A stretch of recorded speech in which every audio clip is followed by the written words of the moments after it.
Well, we're going to get started. As other people want to come in, they can join us there. My name is Debby Suchyta, and I am going to be presenting on a topic that I never thought I would be presenting on 10 years ago, but on sex trafficking.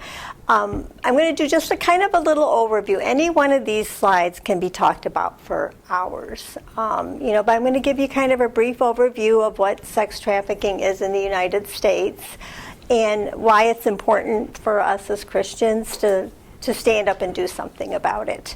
But I'd like to open with prayer first. Dear Heavenly Father, we're just so grateful for the opportunity that we have to be here today and the wonderful conference and how wonderful and welcoming and how much that we can learn from each other, Lord. And we just ask that you be with us now as we're going to be dealing with the tough topic, Lord. Walk alongside us, and we give you thanks and praise for the opportunities that you present. In Jesus' name, amen.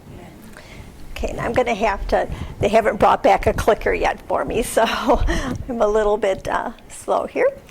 But what do you know about human trafficking? Personally, not much. Okay. So it covers labor as well as Yes. sex work. Mm-hmm. Mm-hmm.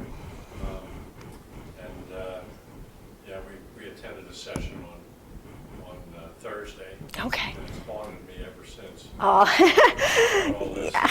the extent of what seems to be going on. Yeah. On this, and for somebody like me, I almost feel like I live in a bubble if I'm not seeing some of this. Occasionally, I think some news. Yeah. Or somebody shuts down a house in a neighborhood for growing marijuana or sex trade or something, but never realized just how pervasive. Yeah. So don't beat yourself up because everybody feels that way. I mean, there's so much we miss, and even I would miss things, and I know with all the different trainings what to look for, and you still, it's becoming more and more hidden, but yet out in plain sight. So, anybody else? Thoughts on what sex trafficking is? I worked the streets for 26 years in my home city, and I was involved in the enforcement side. Okay. The enforcement side in those days was nothing, it wasn't as, I want to say, prevalent anymore as it is now. Today, parents are selling their children out of their own house. And in my time, we harassed the street girls all the time. We were on first-name basis with them. It was a game for them. We knew the pimps were. We basically harassed them as much as we could. And we'd get the girls in the squads, and then we just basically, for me, it was a matter of, what can I do to help you get out of this life? And you'd have an awareness of the different places that you can go to get help, seek help. But in those days, there was the low-class girls who worked the street, the high-class girls who were working the hotels. Yeah. And then our sting operations, it was not unusual to arrest multiple pillars of the society, including ministers, doctors, government officials. I personally arrested a state senator for pedophilia, a warrant for his arrest and pedophilia, but nobody in the city knew who he was as far as his behaviors, his behind-the-scene behaviors. He was a pillar of the state senate, and for my taking him in, I was threatened with my job and all those kind of things that persons of that nature will do. But then I left in '99. I recently saw the movie Eyes Wide Shut. I don't know if you're familiar with that. It's on my list to get to, yeah. Please go see it. Okay. It really rips the Band-Aid off a person's eyes, not necessarily you, obviously, you're involved in it. But if you want to know how pervasive and how cruel and how inhuman it is, that's a movie to go see. It's produced by people who were in the business, and they're out of it now, and they're trying to make it more aware. But the pervasiveness of it is not just localized, it's country, it's city, it's entire states, and girls taken from here will end up in the Middle East, all over the world. And as was mentioned, there's labor type trafficking too, but the most pervasive and the most criminal is sex trafficking of young girls and young boys. Yeah. Boys have become very, very popular with sex trafficking, Yeah. And particularly in the Middle East. And interesting with boys, they usually will end up coming out on their own, but they don't report to 20 years after the fact, so because it's that, embarrassment. Exactly, and so they're not. Different than for girls, Yeah. especially because the boys are taught, you don't cry, you Yeah. do the thing. And then they feel as if now I'm gay. So, that, for them, Yep. everybody has the different language. Yeah. But, Yeah, but I was shocked. That was one of the things, 20 years after they've left, before they'll seek help or say anything about it, I think it's important also to realize that the age of sex trafficking is not your traditional teenager. It's not 8, 9, 5. Those are the prime ones they want to Yeah. particularly boys. Yeah. They want to find them. and Yeah. their shit. Yep. Wonderful. Some guy. Yeah, I mean, that's, I'm going to show a short video clip of 4 actual victims from Wisconsin. They're giving their story, and one of the victims, a young man, didn't leave the situation alive. So it's his family talking about how he got involved. And again, I have to run over here because I don't have a clicker. But again, these are all the things sex trafficking is. And I am so excited because nobody said their kids get snatched off the street and thrown into a white van. And that is a huge, huge misnomer. They're never kidnapped. It's less than 3% of your children are abducted, and most of that is custodial abductions. And it's interesting because pre-pandemic, every single class we went into, the kids all thought that somebody would pull up, and it's always the white van, and that's how they were going to get trafficked. Adult groups. So I am so excited that nobody said that, because that means we're making progress in building awareness and letting people know what is and what is not. So thank you. Okay, basically human trafficking is the use of force, fraud, and coercion to get somebody else to commit an act, whether it's labor or sex, for somebody else's profit. This is the official definition of it. I volunteer with an organization. We go into middle schools and high schools, so we just basically say force, fraud, and coercion, but we use the word manipulation because kids can understand that, because they do a lot of manipulating throughout the course of their young lives there. There's many forms of human trafficking. We mostly see the labor and sex trafficking here in the United States. I used to be involved with the International Short-Term Mission Agency, where I've seen glimpses a lot of these other forms of trafficking, and there's a few that I left out that are just such a minority case, but most of the others happen outside of the United States. Especially like the child soldiers and organ harvesting right now with the situation in Russia and Ukraine. A lot of the Ukrainian children that are in refugee camps are being pulled over for organ harvesting. So, it's people take advantage of wherever there's masses of people that are vulnerable. When you think of the things you see in the media and everything, what images do you have of a trafficked person? a lot of times it's typical that their demeanor is, punched and all of that, but I know that that's not the case. Sometimes, and that's probably why we don't recognize it. It's just people on the street. And, years ago, if some kid was crying and a male figure came up and picked him up, you don't have to cry. Oh, that's the dad. Well, it wasn't the dad. That's why the kid, I think it was Jeffrey Dahmer, I'm not sure. He would go to the movie theater. And then he would go hide in the bathroom, and the dad would be like, it was like a little girl, so he'd be, no, his was boys, but he would be in the bathroom, and they used to send the kids in the restroom by themselves. And so what he did is when he found somebody, he would punch the kid in the stomach so they gasped in and couldn't breathe out. And he would just carry him out, and everybody goes, oh, the kid's sleeping, look at that. And that was when he was a teenager when he started that. Okay. Wow. My experience was just decades old, now I'm not in the field, but the girls that I ran into typically were low self-esteem, Yes. runaway, persons who are orphaned and had no one to care for them, so they were out on their own. Not as many college girls as it seems to be now, but most of them were vulnerable individuals who didn't have anyone to care for them, and that was what the pimp's insight was. They would treat them like queens for a period of time, and then eventually they would turn. Yeah. Girls then were stuck because they thought they had found the support system they'd always dreamed of having, and then it was turned against them.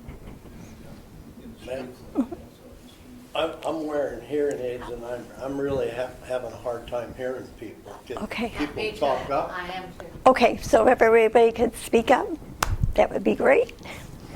Sorry about that. Yeah. Our disability, again, like, Yep, no, and actually, but thank you for saying something. thank you. One of the things that we have seen over the years with trafficking, the media has certain pictures that they always throw out. So when you're looking at articles and things, and including our own LCMS website, they're using images of people in bondage, in cages, their mouth, like this poor girl on the top corner with her mouth covered is everywhere. And that she is who is on our LCMS website for trafficking. And what this does is it teaches people that that's what you look for with a trafficking person.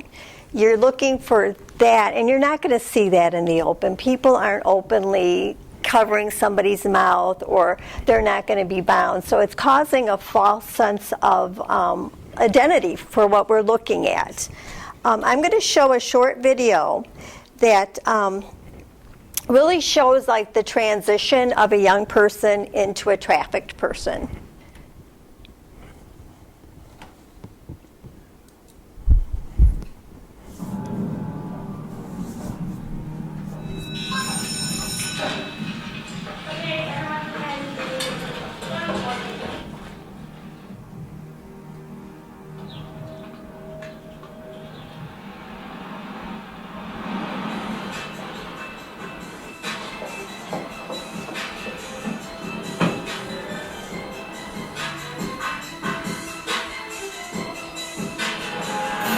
Can anyone tell me what the different chromosome is for a male versus a female?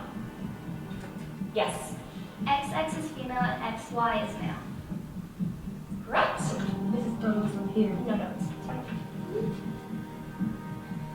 It's right here. That's important. We're trying to study.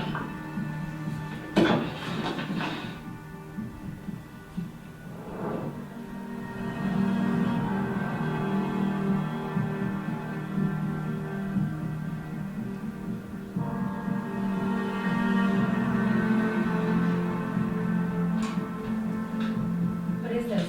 Nothing. What is this? What are you doing? It's nothing. Who is that? Nobody. Who is that? Who are you texting? Nobody.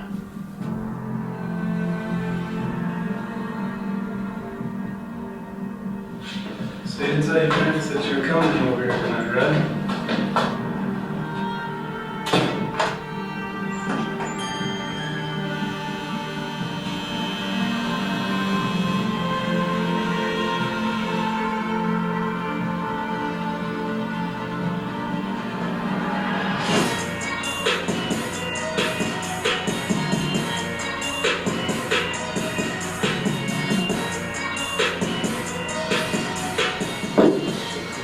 Go, show us.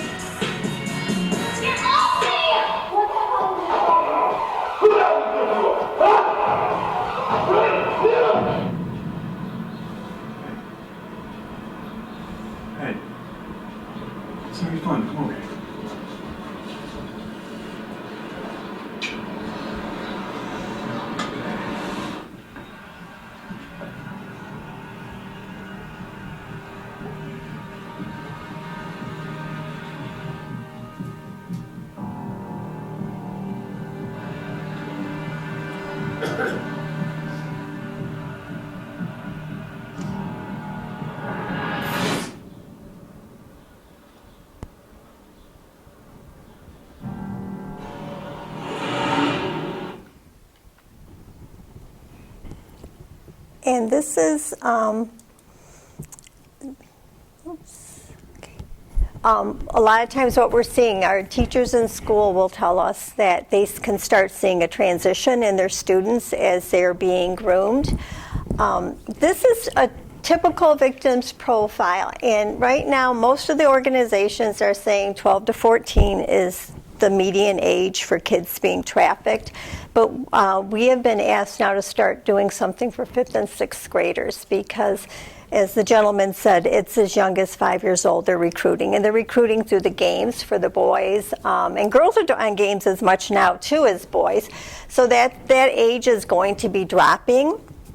A lot of dysfunctional families, and again, these are just the major vulnerability points. Kids from good middle-class Christian families get pulled in this just as well, but these tend to be the higher risk factors.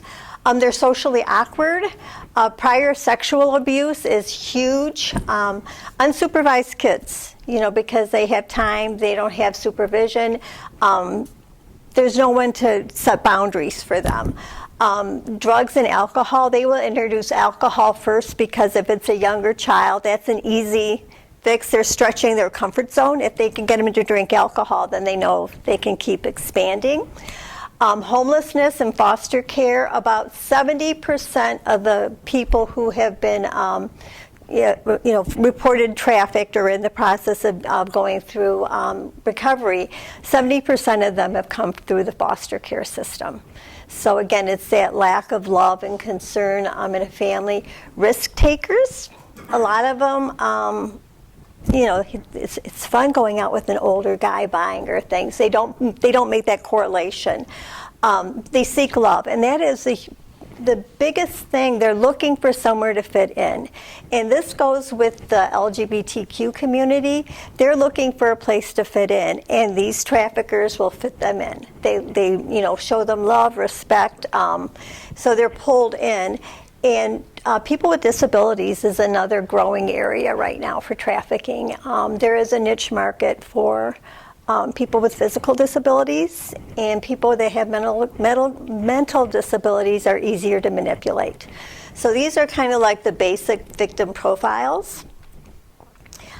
These are just some of the warning signs, and again, just one of them isn't going to mean the person's being trafficked, but lack of eye contact, and you'll see like don't walk stooped over, but they're not going to look at you in the eye anymore. Bruising, especially of areas like where they can grab in their throat. Tattoos, you saw the girl in that video getting tattooed, and we'll talk a little bit more about branding. Signs of malnutrition. That's one of the great ways they're doing right now of controlling victims is by not feeding them. And sleep deprivation is another huge factor. They're not free to come and go. I mean, they don't go out to 7-Eleven. I mean, their trafficker controls every single movement. Absences from school and activities. And this is one of the first things like a family and a teacher in church can start noticing.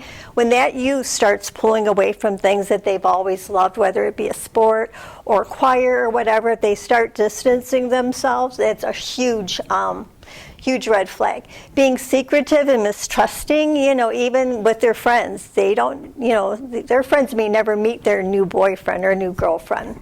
Having items that they can't afford, and like when we're in the schools and the kids are like, but what happens if her parents give her an iPhone for her birthday? Well, we're not talking about a birthday gift. We're talking about all the repeated gifts, where every week she's got something new. And then having multiple cell phones, because what the trafficker will do is you have your own phone for a while, but then he will give you a special phone just for them. And then pretty soon you're not using your phone because you've distanced yourself from everybody. So that's his only means of contact with you. Where is human trafficking occurring? Where is the most common place?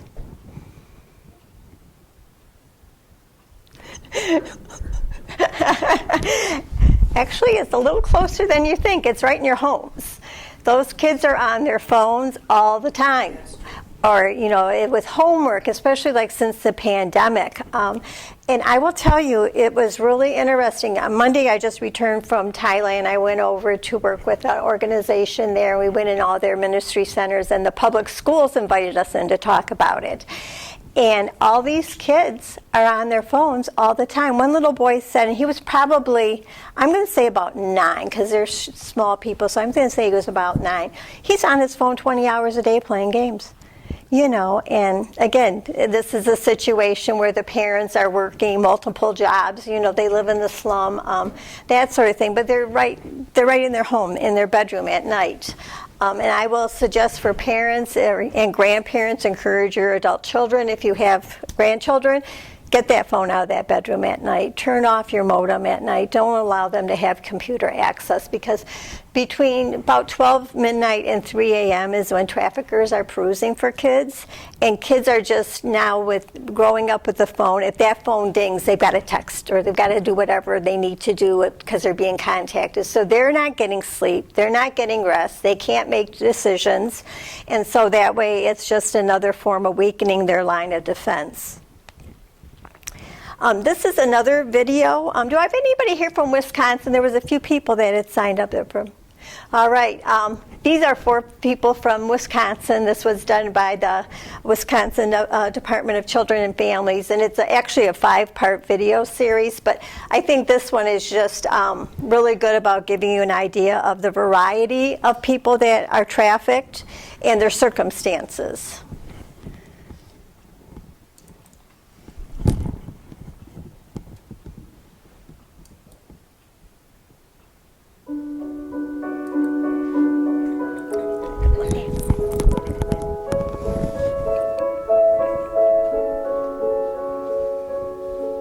I'm Kimberly. I like poetry. I'm really into music. It helps me get away from the outside world. My mom had passed away when I was 10 years old. My father had custody of us, and he chose his girlfriend over me and my little sister and just up and left us in an apartment and never came back for weeks at a time. Our electricity went off, and that's when the lady who lived upstairs decided this was a prime opportunity for her. That's actually how it happened. I went to her. That's how it happened. I went to her and told her my electricity had been cut off, and me and my little sister don't have no lights downstairs. And the lady told me, hey, if I do this, me and my little sister will never get separated. We'll have everything we need. We won't lose our place. And so I felt like what I was doing was to support my family, and it was an okay thing to do. Not really understanding that it really wasn't.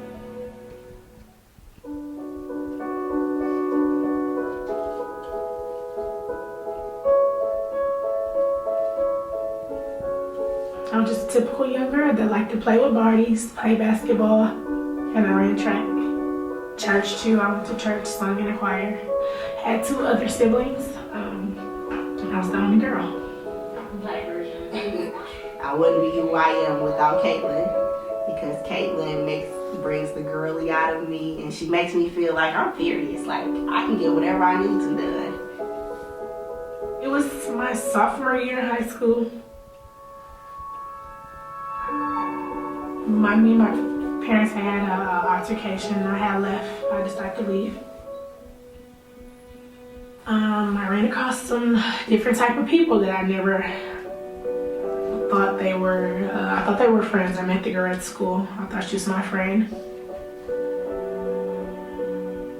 That's when my life changed. I met the young lady. She introduced me to a pimp, and then eventually he introduced me to one of his friends.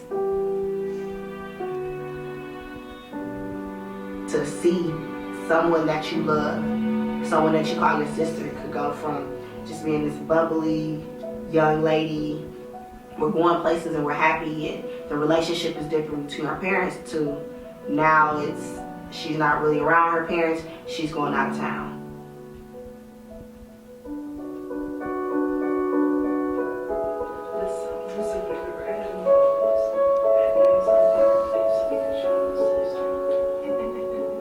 My son died on September 30th, 2016.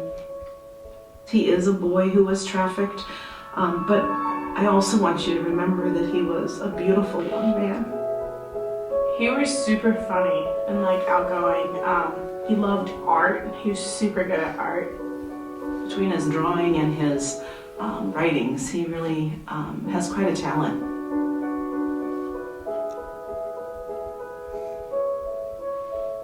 I was in a verbally abusive marriage. My husband was an alcoholic. When I left him, it was good for the family to remove ourselves from that situation. Jeffrey was probably 4th or 5th grade. Jeffrey was teased, picked on a lot through middle school. He was just trying to figure out where he fit in, and to try to find his place. I knew right away that he was doing drugs. He just got into the wrong group of kids. They strive so hard to fit into those groups, and when nobody gives them attention, they're going to seek for those friends that do give them attention.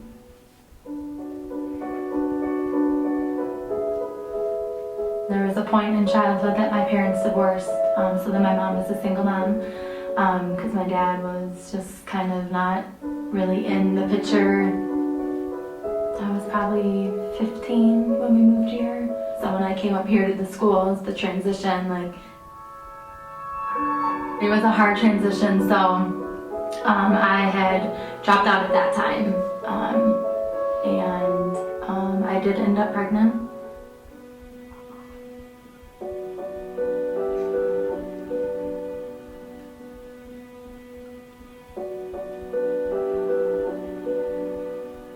Within the first few conversations, he was all about my life, and I opened up to him about it because, at the time I did not have very many people that I was in contact with anymore.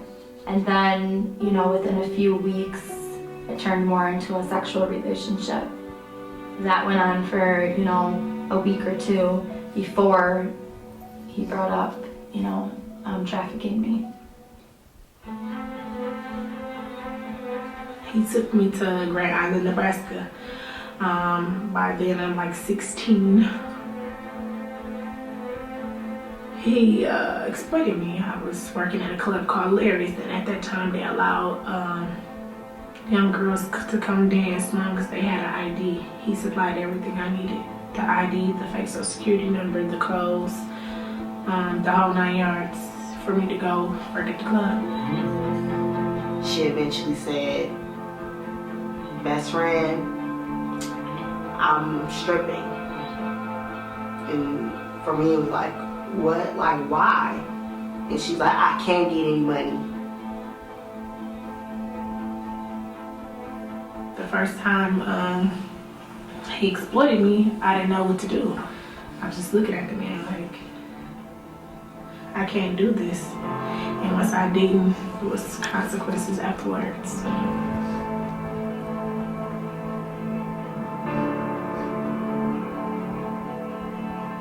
At that point, I had already been in it too long, and I was on the run from foster homes and group homes and wound up in a whole other situation, and this time it was with an older gentleman. At first, he pretended I was something special compared to these other girls he had around, but really I was just the next person being manipulated.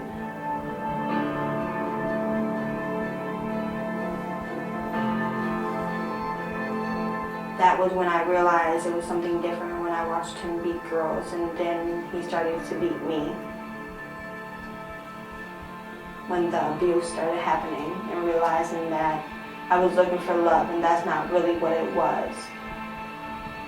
That's when I realized it was the wrong thing.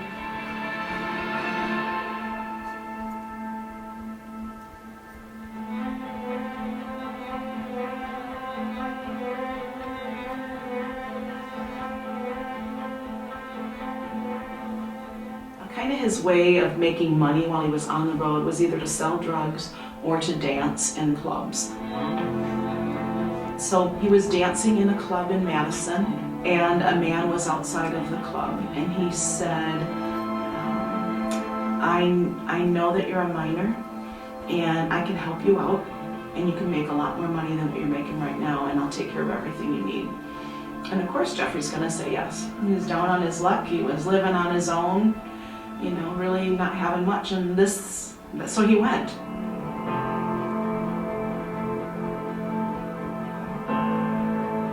At the time, I actually was living in a hotel. I was broke down in the car. I was crying, and I'm like, you know, just being in that one room was just so congested. I just started crying, and he's like, you know, I can help you. You know, do you trust me? You know, I can introduce you to something that, you know, can change your life. You can get the house and get everything situated.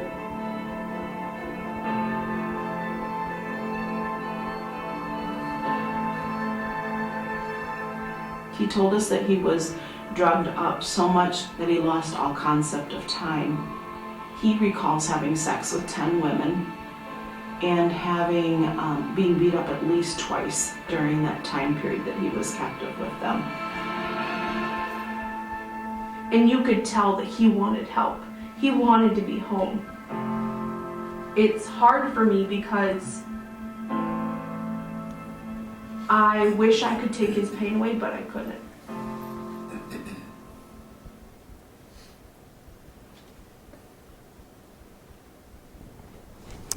Okay.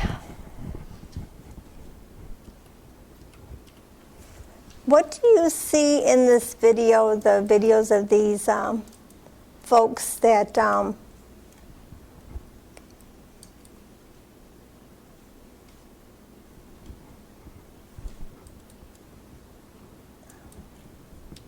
we go. What were they looking for? What were all their situations? Love, attention, a validation that they were a worthy individual. Yeah. What else? Did anybody see anything else? Security. Security. Acceptance. Mm-hmm. Love. Mm-hmm. And that's a lot of kids. That's what they're looking for. They're, especially those that are runaway. The runaway situation really, really increases vulnerability. But you talked about, you heard in the video how they were grooming, and all those videos you could see that, you know. The one thing I did want to point out, you caught with the one girl, it was a woman that was trafficking her. You know, so we always have this view that it's always a male person, and it's not. And families traffic their children as much as... When the young man was on there, I didn't realize that he was with women. My thing just said it was always men. Uh-huh. That was very much an Yeah. Actually, there's an increase in women buyers, and it's single women who are career-oriented that don't want to have a commitment, so they just pay for sex. Yeah, it's interesting because we'll get into a little bit more about the buyer, but yeah, there's both genders on each side of the equation. I would think though that scenario, the kid in that regard, or the sex worker would not be typically into drugs deeply, because that client doesn't want that. They want something clean. They have their image of what they want, and that's what they shop for. Yeah. And the hooker, or excuse me, the pimps or the handlers will take certain kids who are very attractive and possibly at this point a little more hardened than the recruits, and they'll use them for that traffic. And really high buck for the sex worker as well as for the handler. And that's the most pervasive, or I should say the most inane and sickening aspect of this. Is that persons such as that, like I said earlier, we were arresting doctors and we were arresting ministers, and every one of them we arrested had a family. Of course, it was all males in that time. But the aspect of this, and also some of the things I ran across was the children, or in the case of me, it was usually a young adult or a high teenager, who were used in the high-class business. They have given into the reality that's my life now, and I'm okay with that. Yeah. So that's part of it. I'm not sure if that's necessarily true now, but at that time frame. In a sense, it is true because, like right now, victims, when they have the opportunity to leave, a lot of them will go into a program and go back to the trafficker, go back to the trafficker, because it's hard work to change your rules. I mean, if these kids have been with this person for a long time, they've completely rewired their brains.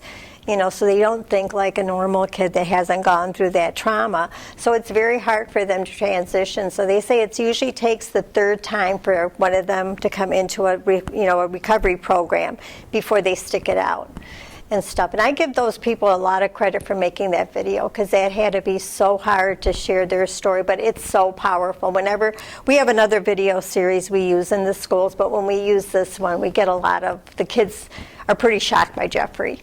Yes, sir. You don't have to answer this question, but how many times have you seen that video? Probably about 3 dozen, and it still bothers me. I was looking at your face as you were watching the video, and you could tell that there was an emotional link that you have with it. So I didn't miss that. Thank you for doing that. So.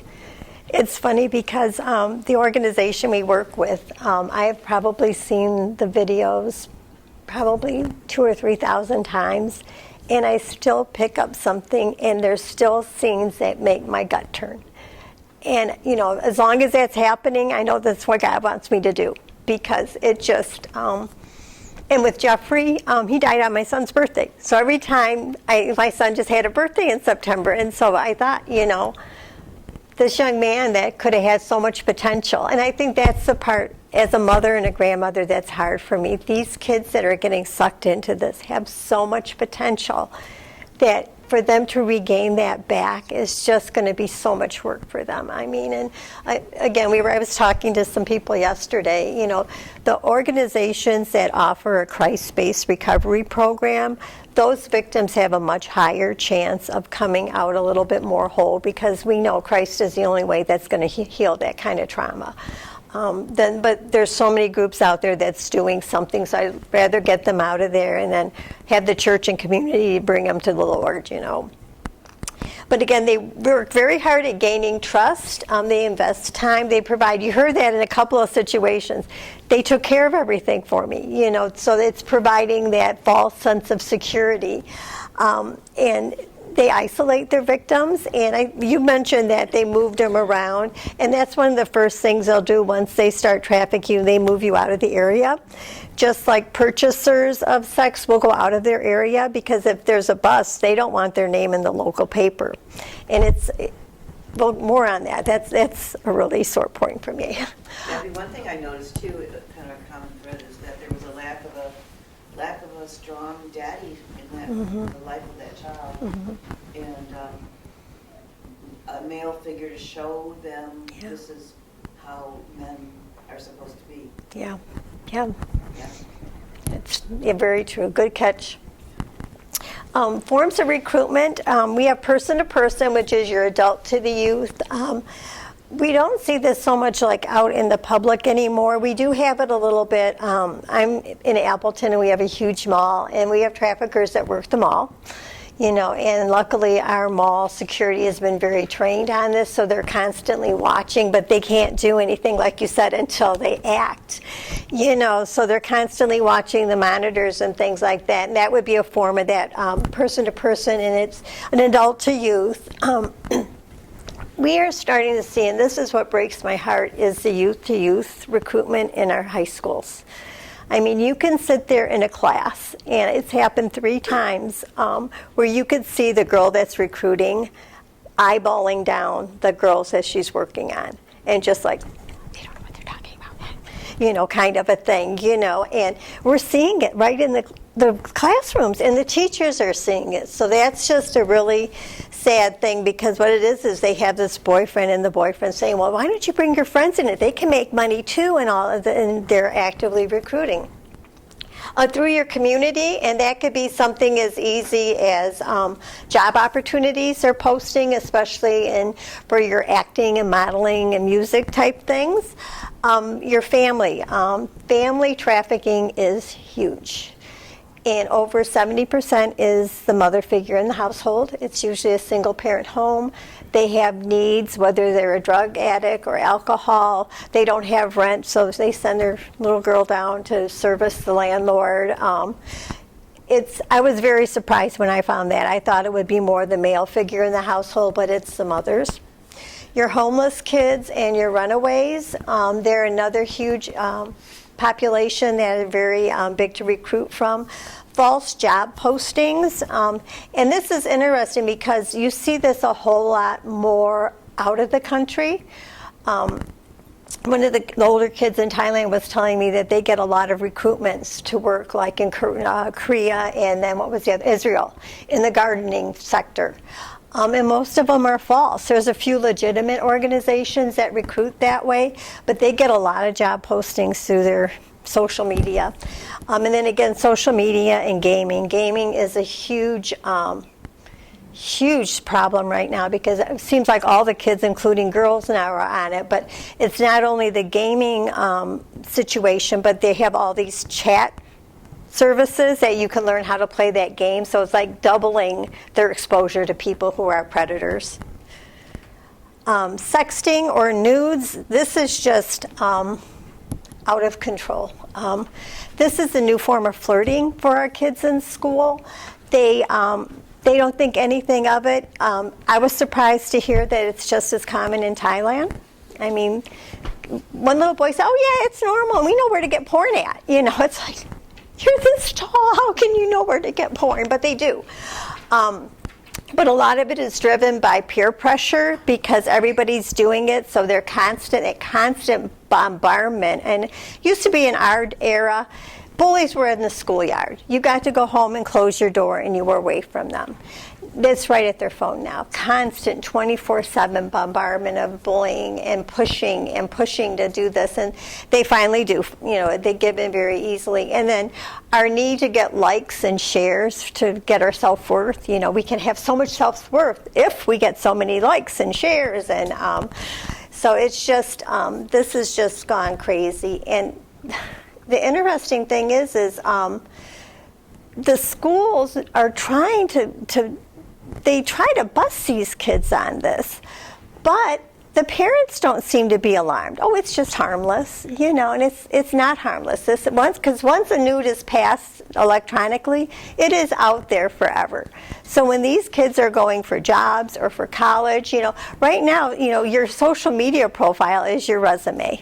You know, and these kids are losing opportunity by something that they think is so nonchalant. And the police, we have a police officer on the board for the volunteer group I work with, and he just says it's unbelievable the amount of things that they work with their school resource officers on with sexting. It's just... Question. Have you seen any statistical relationship between the COVID situation where kids were basically taken out of school and left at home, and this kind of behavior activity? Yep, it has. I would say at least doubled, if not more. And we have seen, this was the first full school year that we've been back. We got a few classes the end of last year, last school season, and we have noticed such a decline in our schools since COVID. Right now, because my particular area, they don't have truancy court anymore.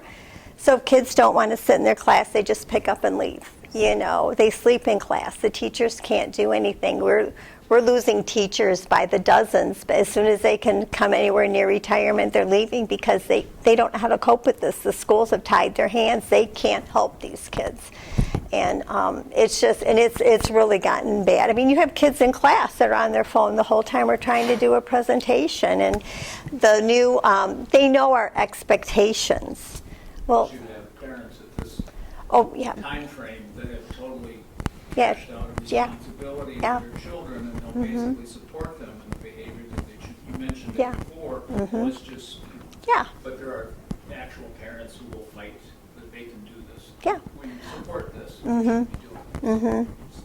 Yeah, it's really, the downhill has been very fast since COVID. And we thought, you know, that COVID would end a lot of trafficking issues. It actually increased because they could do cyber trafficking.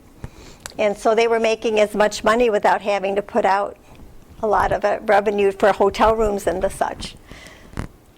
The traffickers' profile, they're very approachable. I'm sure back in your early days they didn't look as nice as they do now. They did. Oh, really? Okay. Yeah, they make tons of money and they Yeah. show it. And Okay. They flash cash and they Okay. flash diamonds and they flash the whole thing. Okay. And as I mentioned earlier, in my time frame, these girls were hungry for some attention, somebody caring for them. Yeah. And the process would have been more or less, you take them out, make them the center of your life, give them anything and everything they want, deck them out in all the clothes, the rings, the 9 yards, and then depending on the individual, they'd have them in the street within about 3 weeks. And Oh, it wow. would be a total shocker for the girl. But then she was so mortified that here she is, she trusted this man, and here I am. But eventually, they get to the point where they give in. Yeah. And that's when they see there's no future for them, and this is all they're ever going to know, and then they have 2 transitions, go into drugs and kill yourself, or you take the industry for what it was, and you make it your life. And that's what they do. And it was really, the most frustrating part was that we would give them every opportunity, we'd do whatever we could. And they would always tell us about, well, if my pimp finds it, don't worry about that, we'll deal with him. But the connectivity never changed. I mean, he was still her sugar daddy, and she couldn't break away from the concept that this is the only individual in my life that ever showed any care for me. And it was just so frustrating to deal with. And on top, I was going to ask this question, I'll ask it now. Do you see a societal change from my days when, it's just a victimless crime, nobody's hurt?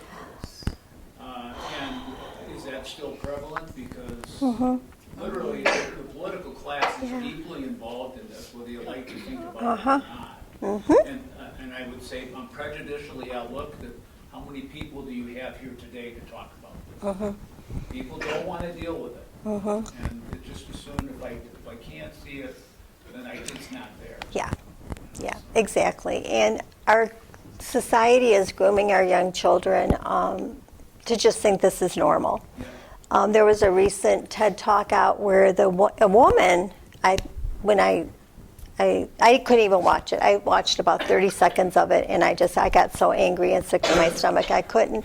But she is lobbying that we should teach our children from a very young age that it's all right for a pedophile to abuse you, because that's their sexual preference, and that should be okay. It's a movement for marriage to the age of 16.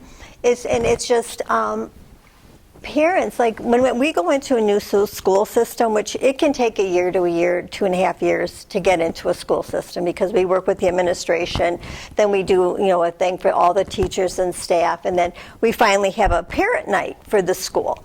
And we're talking, our schools are like 500 to 1,000 kids, and you might get 6 sets of parents that come, because we want them to see what we're showing their kids, especially like in the middle schools, And it's funny because there's only been one time that one parent came out and didn't say, I had no clue.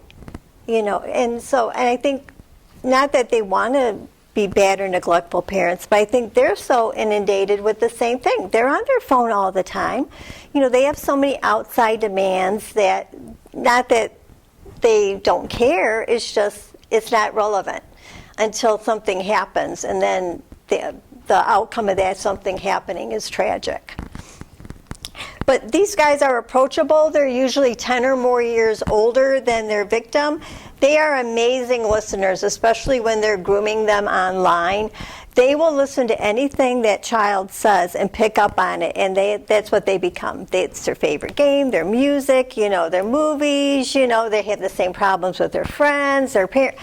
I mean, they become like a mirror image of that child, and they feed them anything that's going to help that child get confidence in them. They're manipulative, they're controlling, they'll introduce alcohol and drugs. They use blackmail, and this can come pretty early on. One of the new things that these traffickers are doing is they'll start chatting up with the kid online on a game or whatever for a couple of weeks, like all the time, real friendly, and then they disappear for a week or 2 or 3.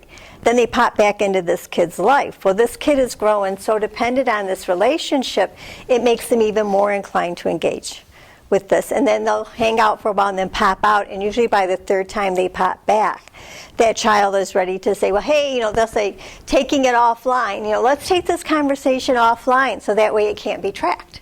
Let's do WhatsApp or, Messenger so there's no trail for it. And that's when they start, but then that's when they start blackmailing. It's like, well, don't you want to talk to me? I can do this for you, or I can tell this on you. I mean, it's just terrible what they do. And violence, and this is an interesting thing, and I'll be interested to see if it's similar in your era, but what happens now is a lot of times it's the threat of violence, and the pimp isn't usually the one who dishes out the violence. It's more than one person they're trafficking. They have their stable of people, and it's usually 4 or 5, and they have what they call a bottom bitch. That is like the house mother. You're shaking your head, yep. And so she rules the roost, and she's usually the one that'll dole out that punishment. She sets their criteria. She tells the girls what they need to do, when they need to do it, how they need to do it.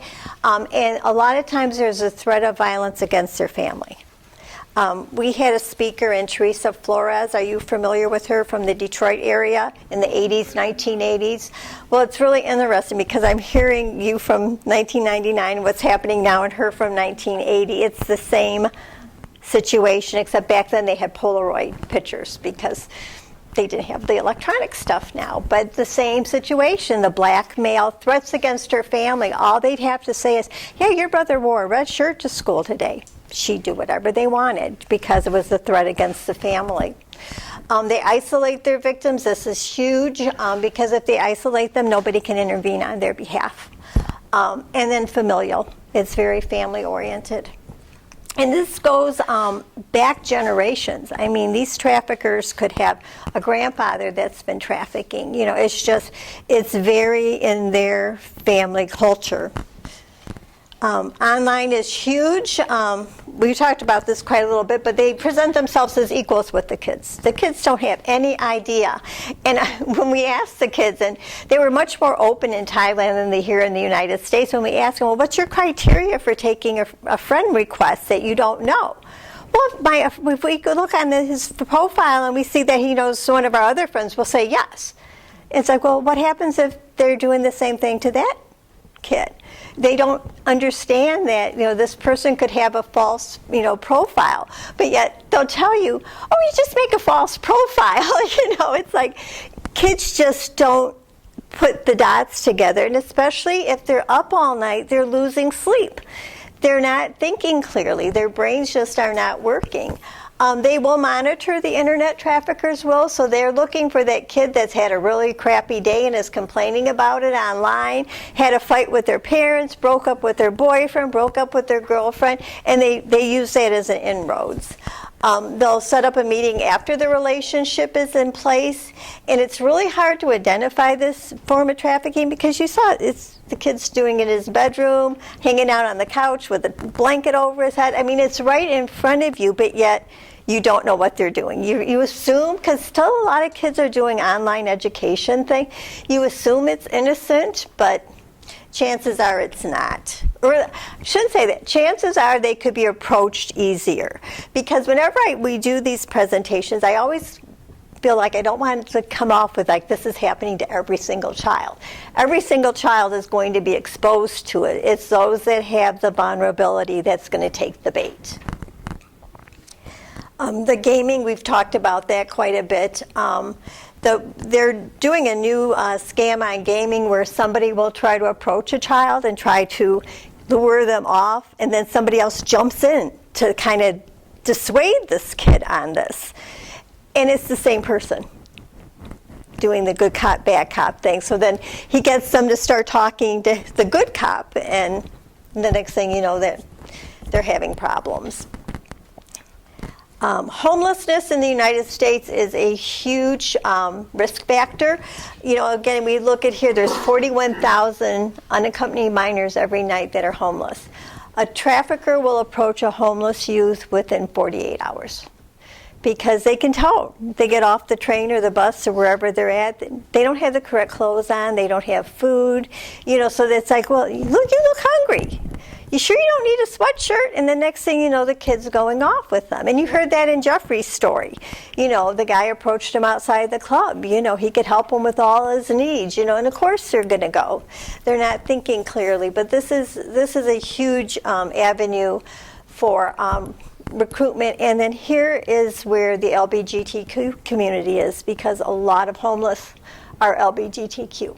Because they're not accepted in their families, in their schools. A lot of parents will boot them out. They're on the streets. So these traffickers are there and they take them right in. Branding, just like we brand our cattle and our clothing and all of our athletic wear, they brand their victims. And each trafficker has their own brand, their own tattoo. They put it wherever they want. The victim doesn't get a choice of, oh, I want it on my shoulder, you know. They don't get that. And the interesting thing is there's a code of ethics amongst traffickers. You don't mess with somebody else's property. It's, you know, so, and there for a while, I've been reading a couple articles saying they're kind of transitioning away from this because this is like putting a sign out there that they're trafficked. We had a series of probably about a year before COVID where a lot of our dental people were seeing oral tattoos. You know, and they're like, yeah, because it's not visible, but if another trafficker is trying to approach the girl, all they have to do is pull down their lip. So we're seeing a lot of that. Yeah, it was really interesting talking to this group of dental people because, you know, they're saying that they're seeing the tattooing, but they said they can almost tell by oral health if they're being trafficked. So a buyer's profile, they're young, they're old, they're male, they're female, they're rich or poor, they come from all different walks of life, they're married and single, but it's fueled by a sex addiction. I mean, that is the biggest driver for buyers. And just like the kids are recruited through their phones, you order your victim like you would a pizza. You know, there's the websites that they use cryptocurrency. It's a very easy thing. Then you set up your delivery point and go. The one thing I have to say, this has been a really good week for the porn industry because it got hit really hard. Pornhub and MindGeek, the parent organization of Pornhub, they're in court and they're progressing through, and it looks like it's probably going to be a 2 or 3 year process, but they'll probably be offline. Credit card companies are starting now to restrict accepting a charge for pornography. And MasterCard was the first one to do it, so that's awesome.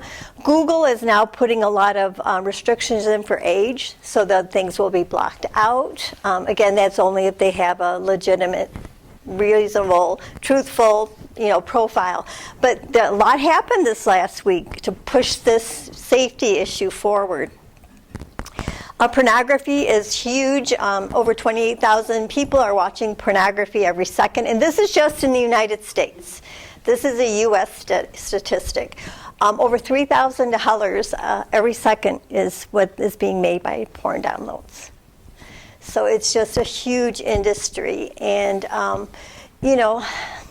like any industry, as long as there's money to be made, the governments aren't going to be they don't have a reason to get involved with this. It's not they're getting tax revenues and things.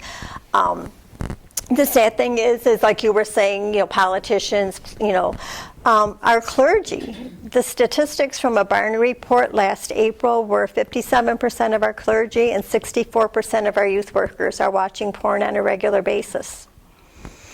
So we need to really pray for our church because, it's an easy temptation. When I look at even like an Abercrombie and Finch catalog, that is softcore porn.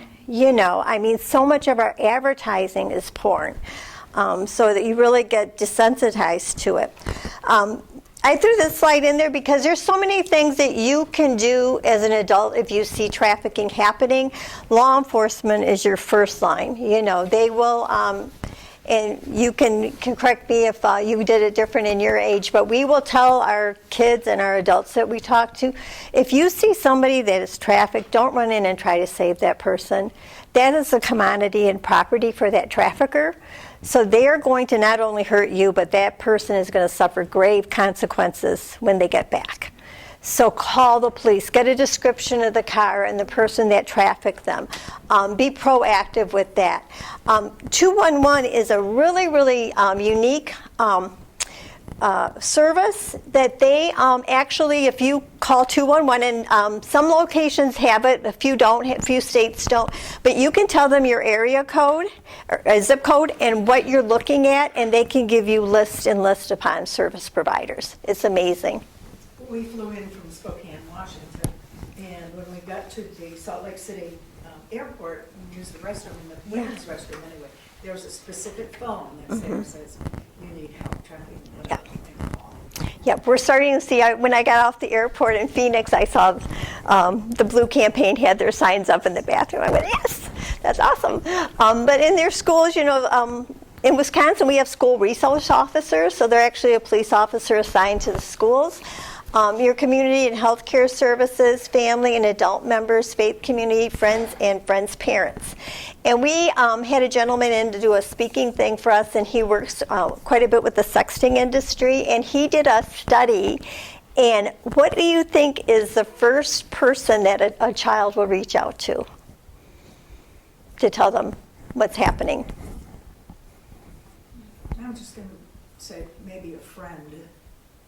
I don't think it's the parent. That's number 3. Okay. They will talk to a complete stranger before they will talk to their family member or a friend.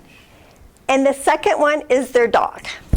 Their what? Yes. Their dog. Yeah.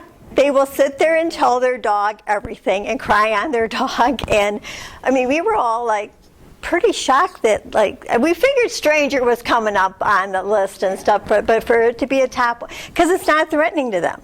You know, they don't think it's threatening, but yeah. I got a question. I hate to interrupt you, but Oh, no.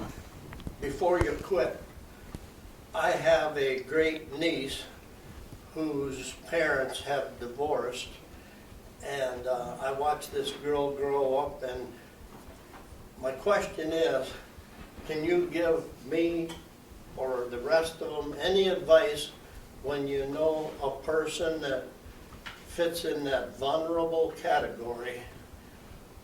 What can a person do? You know, talk to, say, the parent. Huh? You are so good. You had a great segue. Alrighty. What you can do, start talking to them. Start a conversation. Let them know they can tell you anything without condemnation. Because as they start getting things coming across,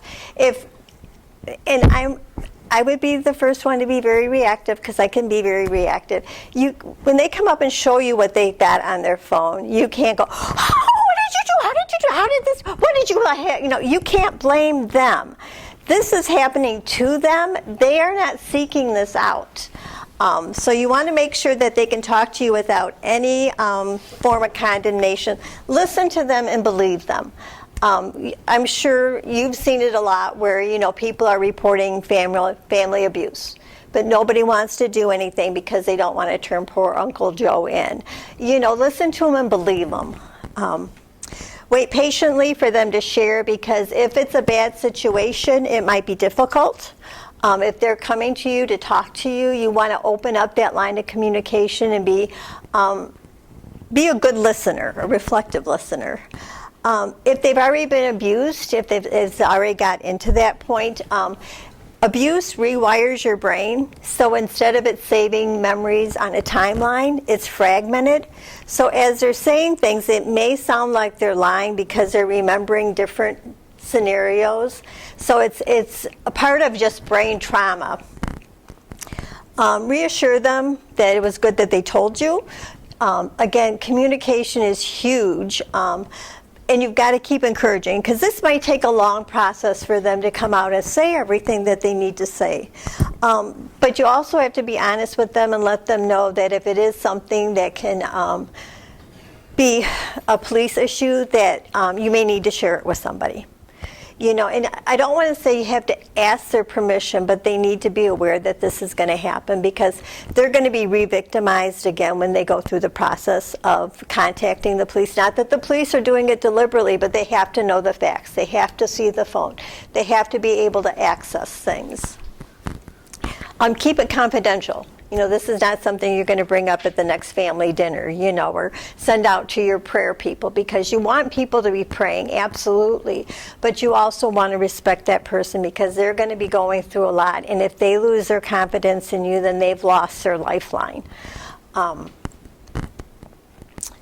then never blame the child, because like I said again, this is happening to them. They're not going out and finding this trouble. It's finding them. And they just don't have the maturity to know how to defend that. Partnering with people is really wonderful, and as Christians, we always want to partner with that Christian organization. But if they're a Christian organization, chances are they're not going to get into a school system, and that's where we need to be to start protecting these kids. I can tell you the organization I volunteer with is secular in the outside, but 80% of the board and the people who are actively presenting are all Christians, and that's why we do this. Support them not only by volunteering, but support them financially, because like any good nonprofit, that's how they make their money. Support your local government's efforts to reduce strip clubs and massage parlors.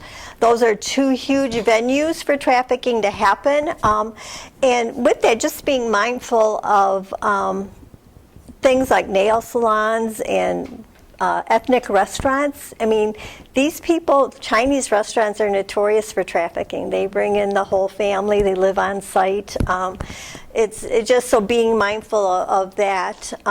Encourage your church to educate about porn. And this is probably, to me right now, with what I'm seeing, is the biggest mountain we have to climb.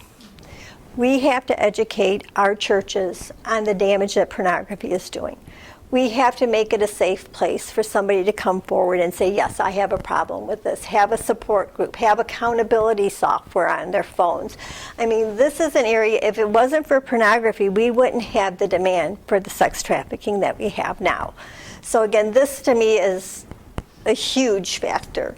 And help them. There's organizations that are supporting porn addiction, and there was a new book out somebody had, and I don't remember the name of it. It was a white book with a red cross on it. It's on pornography in the church. I will be buying it after this session. But there's a lot of good Christian resources out there now. There's a lot of great organizations. Biggest thing you can do, if you see something, say something. If you see, like with your family's kids, if you start noticing a change in personality, start talking, bringing up conversations, trying to get them to open up to you. But if you see something harmful, then you need to act on it. If she's trying to go towards drugs or whatever, you need to do something, say something, because that's the only way that we can really... Now, this is not about sex trafficking. One of my great-granddaughters, the kids, there's some here, some. So they spend a lot of time with me, and I always said, tell me anything. And I know that her dad is pretty controlling at a lot of this, and he has a very explosive temper. And one day she said, Nana, Dad slapped me on the leg like that. And I said, let's go to the bathroom and see if I can save. And of course it was there, and I said, I'll tell you what, honey, this was Sunday. I said, if I try to approach your dad or anything about it now, he won't ever let me see you again. You're gonna, because I had them for the night. So when you go to school tomorrow, I want you to approach the counselor first, and you tell them. And they said, who do you want us to call? I want you to call my Nana. So they called me, and I got the kids for a while. So again, see Yeah. something, say something. Yeah, and I think the way you handle it was probably very good because you don't want to cut off that connection with somebody. And that's the hardest thing to do. That's Yeah. We'll have resources, and I will have a handout. I didn't get a chance to upload it, but these are two amazing books for the church. Ending Human Trafficking is an excellent book. I was so amazed and impressed by that book. And then this other book, Trending Boldly, is another really good book. It's from a Wisconsin man, Dan Weiss, is from Wisconsin, and they do an amazing job talking about how to deal with pornography with your youth. Very, very good books. We already talked about 211. Polaris Project is another huge resource for people. You can actually go in by state and see where your state has, like as far as like calls coming in, whether it's sex trafficking, labor trafficking, male versus female, where your state stands on different legislation. Being part of what's happening in your states and cities is really, really important. For our Wisconsin people, we have not passed the safe harbor law. We are one of the only 17 states that have not passed it. And it's probably because all the people that would be passing it are buyers. I hate to say that. I mean, that sounds really judgmental, but there's no reason why this law shouldn't pass. But it allows the governments to support the victims by doing safe housing for them, keeping them in programs that help them mentally, physically, and just day-to-day life stuff to improve and to help people. And it provides the resource because it penalizes the buyers and the traffickers, where without the funding, because it's very expensive to have a safe house, because you have to have 24-hour security, you have to have counselors, multiple types of counselors, on top of just the day-to-day, needs of a human being. This is another great list of internet safety, and I will have these resources posted up on the site later. It'll be when I get home tomorrow. I'll get it up there. But these are wonderful for just basic understanding what the kids are seeing. Netscape is great for younger kids, but they have a wonderful parent education site, absolutely wonderful. This End Sexual Exploitation has another really, really good one. Thorn has got some really great stuff for sexting, and they also have a really good system for safeguarding. And then Covenant Eyes is another really good pornography accountability software, and they are Christian. So again, really just good resources there to have on hand. So do we have any more questions? Just one. It seems to me, if I recall correctly, the estimation was there would be second behind gambling, sex trafficking income for the Super Bowl would be the second highest income producer in the league. Yeah. Have you heard any figures? I mean, I was thinking millions of dollars.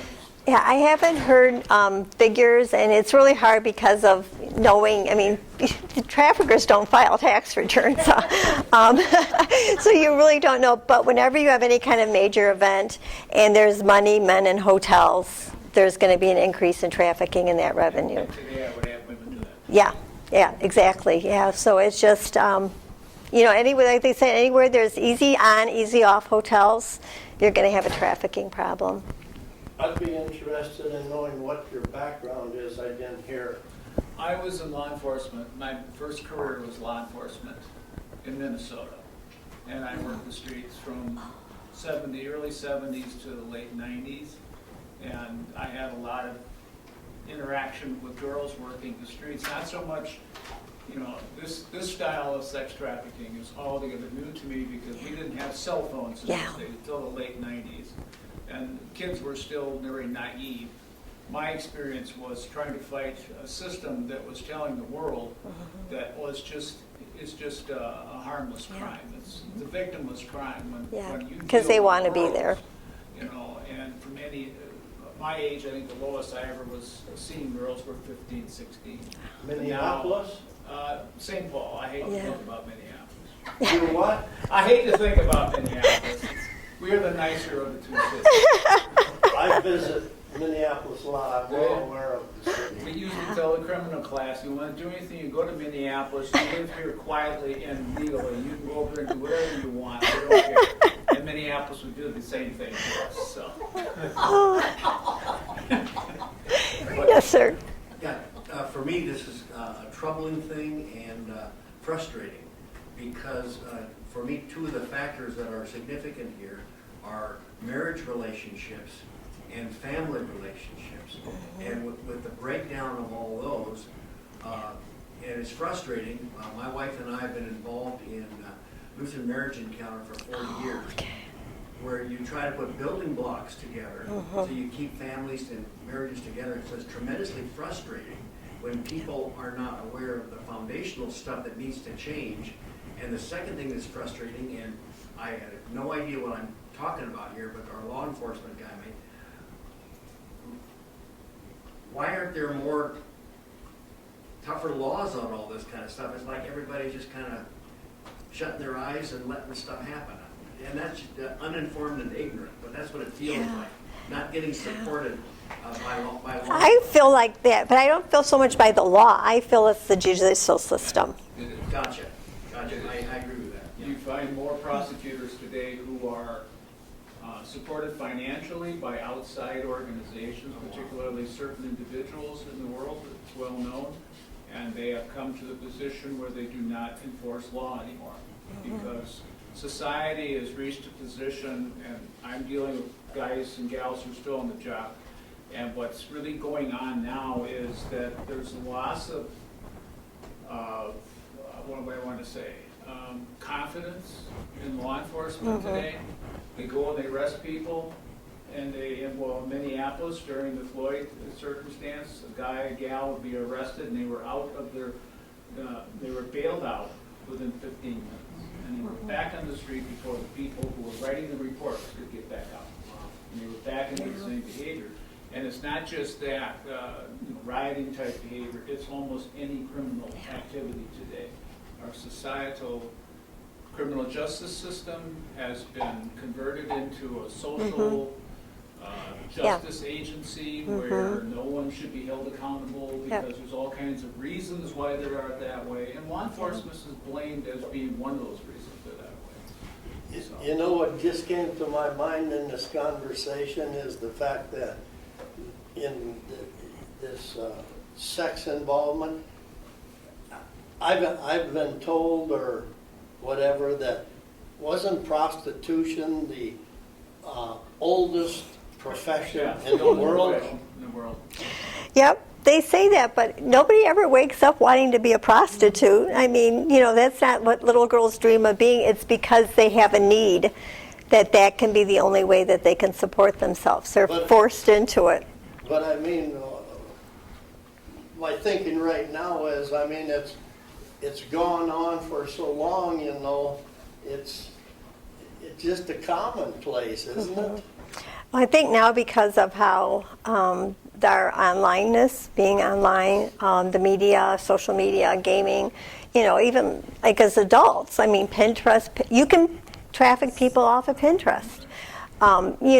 There's so much out there that I think it's accelerating it, and with the pandemic, we forced our kids to be online. There was Lutheran schools that were telling their kids to do homework assignments on TikTok. TikTok is the biggest playground for pedophiles. They thought that was absolutely the best when we had shut down because they had a whole new inventory of people to pick from. And I think that's really increasing it, and it's becoming a lot more deviant. And in the past it was the woman who was wrong. Yeah, they need it. Yeah, that's the only way they can make money, or whatever. Yeah. And the man involved, the prostitutes would get arrested. Yeah. But it took years before they started taking on the perpetrator that was doing that stuff. Yeah. And so it is, because society's women's values have always been a little bit lower, things like that. And so, you blame that prostitute. It's got to be what they want, so what's the big deal? That's part of it, that's true. In the 80s in our city, they started to publish the names of the arrestees. I think that's the best thing they can do. And Yeah. that was, so you picked up a John, that was the biggest thing that terrified me. Mhm. My wife is going to find out. Mhm. My The congregation. congregation's going to find out. My patients will find out. Yep. And, you know, my best friend, the guy who was best man in my marriage, I got a call when I was on the Joes, it's like in the 80s, and the station commander called and he said, we have a guy in here who wants to talk to you. And I said, well, what about? He says, well, he wants to talk to you. So I went down. It was the brother of my best friend, and he's saying, you know, he had been married 7 days, and he got picked up, and so what he wanted me to do was help him. And I said, okay. I says, I'll get you out, a bond out. I said, but I'm not helping you as far as what's happened to you. That's your problem. But I will use my recognizance to get you out, and you can go home. But from then on, you're on your own. So I did that for him, as a friend, you know, favorite friend. But yeah, nice guy. It wasn't a matter he was some kind of nefarious, you know, dark individual. He was just a regular, everyday human being. And 99.9% of the people we arrested back in the 70s, the 80s, and 90s, that's who they were. Today, you have individuals who are out there who are predators. And they are looking for women to use, not only for sex, but a lot of other things. There's a secondary level of trafficking. They start stealing and taking and dealing in properties. And then the incoming immigrants right now, a ton of them are being turned or brought in for the express purpose of making money by the cartels. So Sir, you had a question? Is it productive at all to follow the money? It's interesting. Money is a big motivator, and with that, there was just a recent study that for people who are buying sex, having their names published and a $10,000 fine would stop their behavior. I don't believe it. Well, it was a reason, so I thought that was interesting. Actually, the banking system is a really big opportunity to bust traffickers. And I just learned that this year we actually presented to 2 banking industries. So I'm the person in our organization that does all the research and finds all this information, and then I'm really angry. But this time I was really excited because what happens is the money is coming in. So these traffickers are putting it into safety deposit boxes. They're making deposits at very consistent odd times. You know, so like they may make deposits at 3 o'clock in the morning in the outside depository. All 50s or $100 bills. They come into the bank, they're videotaped. And so what the bank does is they start tracking activity, and then they can in turn take that to the police.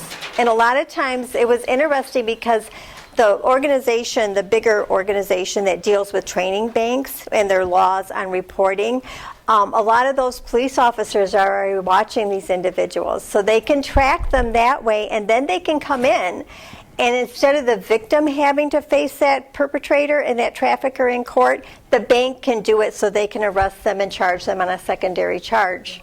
And the traffic victim does not have to meet that person in court. And that's why we don't get more convictions, is because these victims can't stand up to the trafficker in court. They're terrified. That was one of the things we saw. Well, we can charge them. Yeah, but they're not going to testify. Right. Well, anything under a $10,000 deposit doesn't have to be triggering.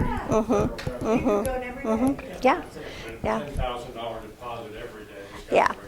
Well, they track time and the type of currency. So if they're consistently depositing at like 1 o'clock in the morning and they're all $100 bills and $50 bills, that's a trigger. So they have like this whole list of things that could trigger that, not necessarily an amount. But then like going in like with labor trafficking. You bring somebody in, they deposit their checking account, and then another person immediately takes it out. So things like that. I mean, it was amazing to see what a banking system can do as far as... Currency is pretty big. Yeah. So Well, we should wrap up because I think our next person is here for his room. So thank you all. Thank you for your participation because you made the presentation so much fuller. Thank you. Do you have a calling card? Or? I do. And there's lots of free resources in the back from the Blue Company, Blue Campaign. So please take as much as you would like. Thank you for being involved. Oh, God called. Yeah, there's days that I just cry. I mean, if there's been a day that I've had a rough school, and you can just see the kid, you can see which ones are being hit. I come home and it's like my husband, bless his heart, he puts up with a lot of tears and a lot of, Kathy, just get rid of the, I get angry, and angry is not bad. Would you like one, Mike? Yes, I would. Thank you. Really great to be involved. Oh, it's been something.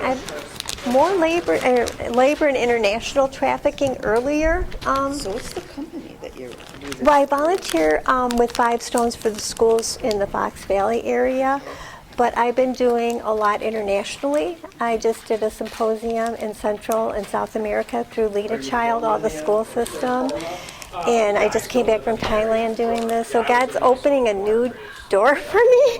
I just, I'm just kind of like going through as I need to and stuff. For But stepping up.